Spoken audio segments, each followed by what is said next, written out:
Luego podemos ir a Hechos, capítulo 5, y vemos en versículo 3, ¿no?, la historia, el castigo de Ananías y Zafira. Versículo 3, mas Pedro dijo a Ananías, ¿por qué has llenado, Satanás, tu corazón para mentir al Espíritu Santo y quedarte con parte del precio del terreno? Versículo 4, mientras estaba sin venderse, no te pertenecía, y después de vendida, no estaba bajo tu poder. ¿Por qué concebiste este asunto en tu corazón? No has mentido a los hombres, sino a Dios. Versículo 3, él mintió al Espíritu Santo. Versículo 4, mintió a Dios. Ese es un texto muy, muy pequeño, pero podemos llenar horas de video ahora, hablando de todos los textos en el Antiguo Testamento y el Nuevo Testamento que hablan de la deidad del Espíritu Santo. De hecho, yo escuché una vez en una lectura un teólogo que dijo, si Jesús no es Dios, ¿cómo podemos explicar el Espíritu Santo? Entonces, ¿quién es Dios? ¿Hay dos personas?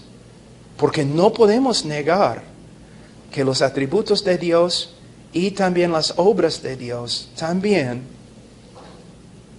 pertenecen al Espíritu Santo. Entonces, tenemos textos directos que hablan de tres personas verdaderas y tres personas distintas. El Padre, el Hijo, el Espíritu Santo, y son Dios. Bueno, gracias, hermano. Es tan importante y a la vez tan ignorado esta doctrina, ¿no? Sí. Que ignorada en los púlpitos, ¿no? Muchas veces, quisiera decir que da vergüenza a veces visitar una iglesia y el pastor, en vez de mostrar la doctrina o pegarse a las escrituras, damos ejemplos de lo que podría ser la Trinidad, ¿no?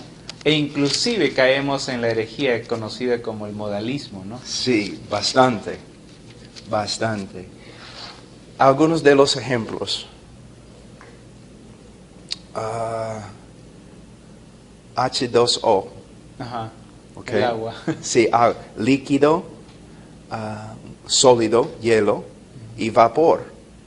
No es una buena ilustración, hermano, es moralismo, es una herejía. Modalismo.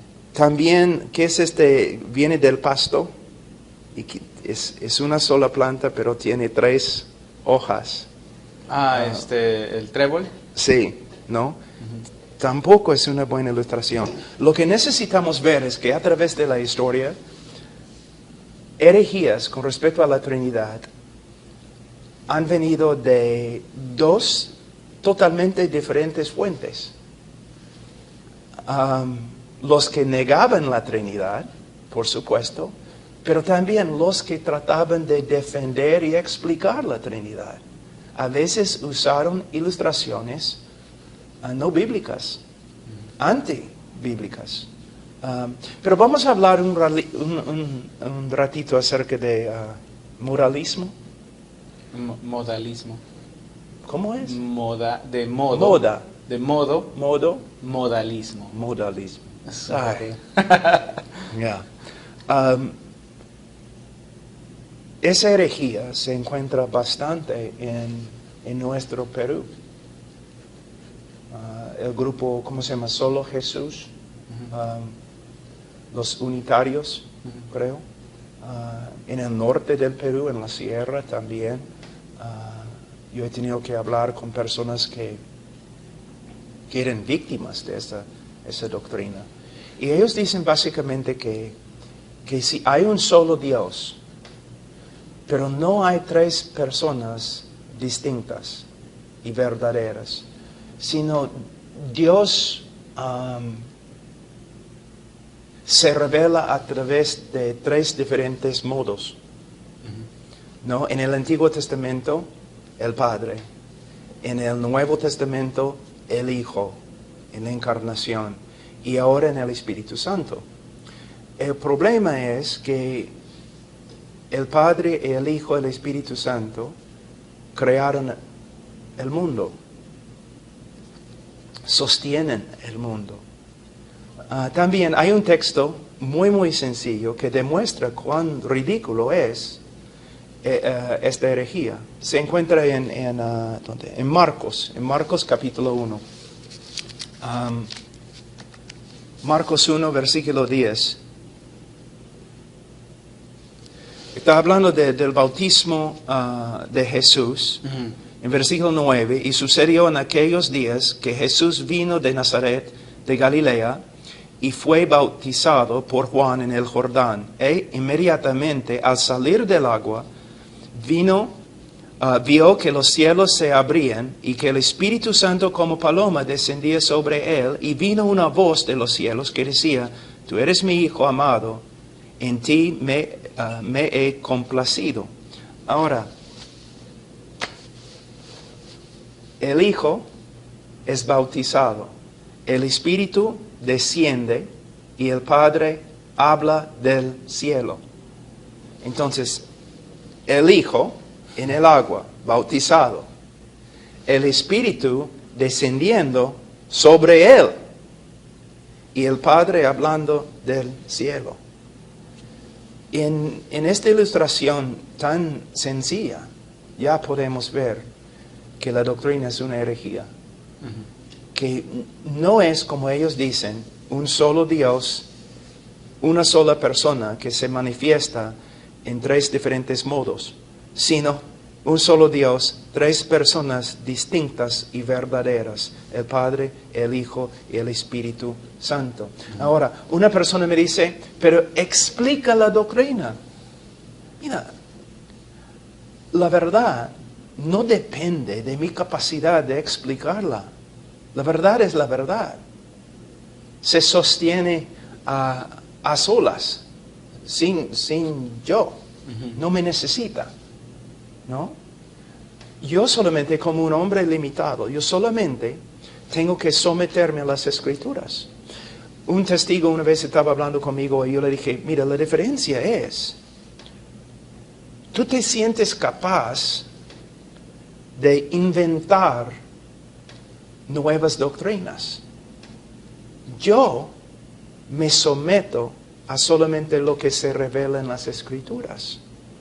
Yo no tengo opciones porque yo creo que la Biblia es la palabra de Dios. Y si la Biblia me dice que Dios es uno, yo tengo que afirmar, conforme a cómo se explica en las Escrituras, que Dios es uno. Y si la Biblia me dice que el Hijo, el Padre, el Hijo, el Espíritu Santo, cada uno lleva el nombre de Dios, yo tengo que aceptarlo. Yo no tengo opciones. Y las sectas, ellos se sienten capaces de no solamente inventar doctrinas diferentes, sino cambiar las Escrituras, como los testigos lo han hecho en su traducción. Otra cosa que quizás es muy importante decir, que una manera de ver la Trinidad, una manera práctica, es que en Juan 1:18, vamos a Juan 1:18.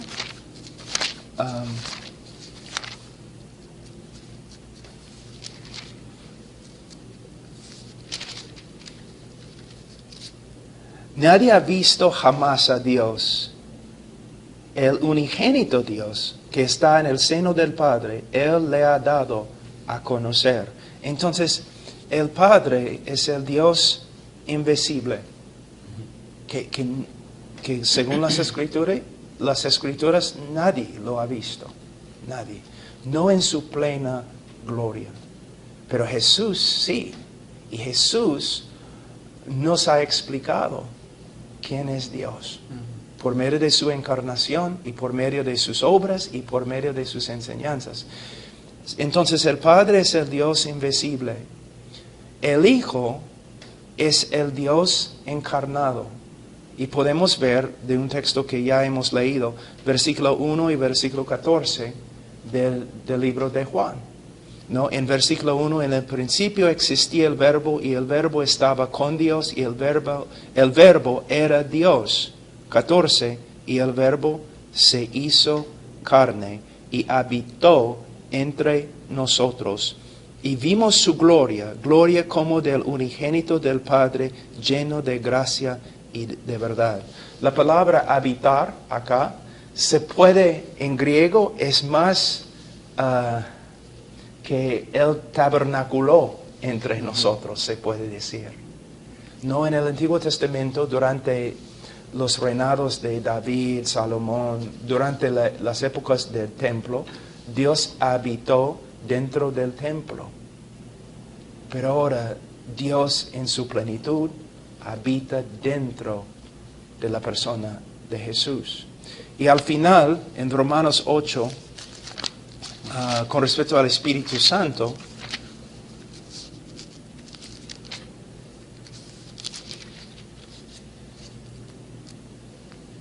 dice, sin embargo, vosotros no estáis en la carne, sino en el Espíritu, si en verdad el Espíritu de Dios habita en vosotros.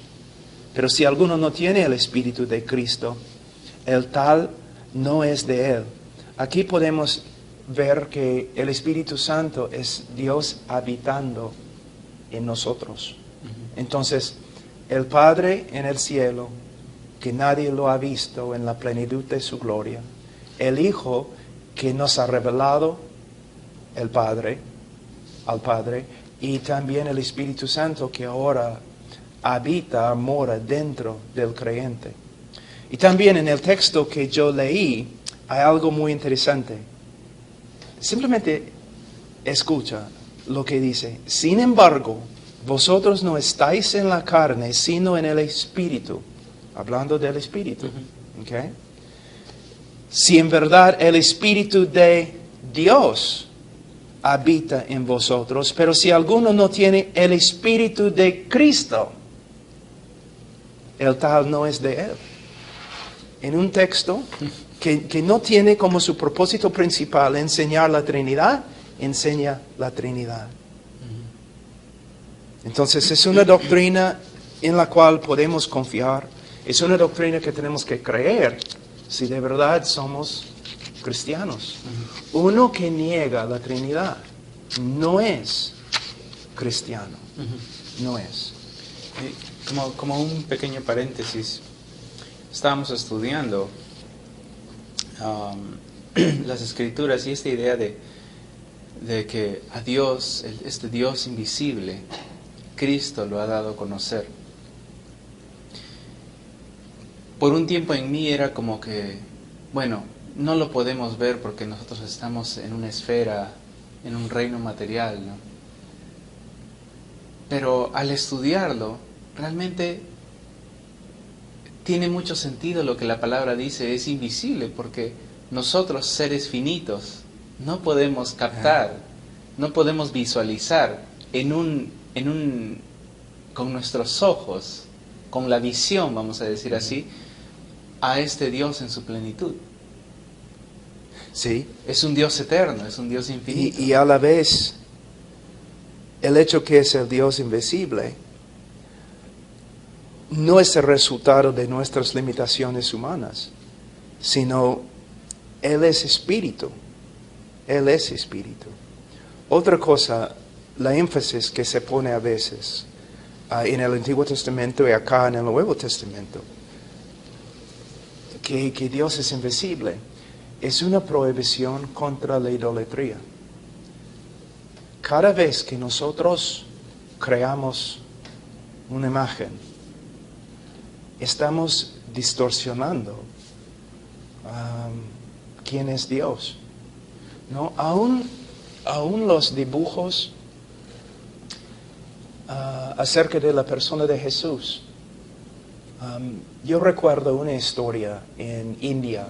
Un misionero estaba repartiendo folletos y una jovencita que recién se había convertido pasó por ahí y él le dio una un folleto. Y ella regresó después de 5 minutos llorando. Y el misionero dijo, ¿por qué estás llorando? ¿Qué pasa? Y ella le miró el folleto, y el folleto tenía un dibujo de supuestamente la cara de Jesús. Y él dijo, la chica dijo, la hermana, oh hermano, yo pensaba que él era mucho más glorioso que lo que se ve acá. Entonces cada dibujo, cuadro, imagen de Dios, aún de Jesús, es una distorsión de la gloria de su persona. Y tengo que decirles, muchas de las imágenes de Jesús en cuadros, los icons, ¿cómo se dice? Iconos, estatuas, wow, ni parecen, no son hermosos, son feos, asustan. Y muchos son muy femeninas. Y es una distorsión completa de quién era Jesús, el hombre, y quién es. Entonces debemos tener bastante cuidado. Aún en la literatura, que damos a los niños, ¿no? ¿Qué dicen? En inglés dicen que a photograph is worth 1,000 words. Una foto. Una imagen habla más que miles de palabras. Sí. No, es como cuando una persona piensa en Moisés, ¿no? Y el éxodo de Egipto. Muchas veces toda su idea del éxito proviene de la película por Cecil B. DeMille, ¿no? Con Charlton Heston, que con las escrituras, o en las películas acerca de Jesús. Jesús es más gringo que todos los demás que están alrededor de él, más alto, más hermoso. El único con cabello largo. Sí, el único con cabello largo, ojos verdes. Entonces, necesitamos tener bastante cuidado y simplemente pegarnos a las escrituras.